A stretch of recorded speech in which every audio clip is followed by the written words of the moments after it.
என்னுடைய பேர் பாண்டிச்செல்வம். அப்பாவுக்கு 3rd ஸ்டேஜ் அப்படின்ற மாதிரி சொல்லியிருந்தாங்க டாக்டர்ஸ். ஸோ அதுக்கப்புறம் இங்கே புனர்ஜெயினில் வந்து ஆயுர்வேதிக் ஸ்டார்ட் பண்ணியிருந்தோம். ஒரு 45 டேஸ்க்கு டேப்லெட்ஸ் கொடுத்துருந்தாங்க. So 45 days continue plus diet பிளானும் கொடுத்துருந்தாங்க. ஃபுட்டு ஏதாவது சாப்பிடக்கூடாது அப்படின்றது. ஸோ இப்போ வந்து பெயின் ரொம்ப இல்லை, மைல்டாக அங்கங்கே சுருக்கு தான்.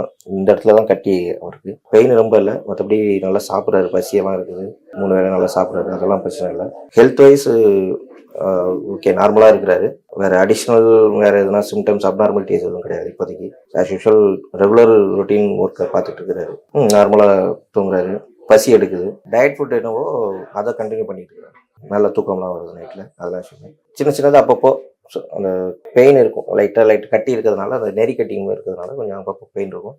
மற்றபடி வேறு அப்நார்மல் சிம்டம்ஸ் எல்லாம் எதுவும் கிடையாது, நார்மலாக ரொட்டீன் லைஃப்பில் இருக்குது. ஸோ இந்த மெடிசின் வந்து இப்போ இந்த இம்யூனோதெரப்பி இதெல்லாம் போட்டு தான் கொடுத்துருக்காங்க. இம்யூனி சிஸ்டம் இந்த மாதிரி டேப்லெட்ஸ் தான் கொடுத்துருக்காங்க. ஸோ இது கொஞ்சம் பெட்டர் இம்ப்ரூவ்மெண்ட்டு, கிராஜுவலாக குறையுன்ற மாதிரி.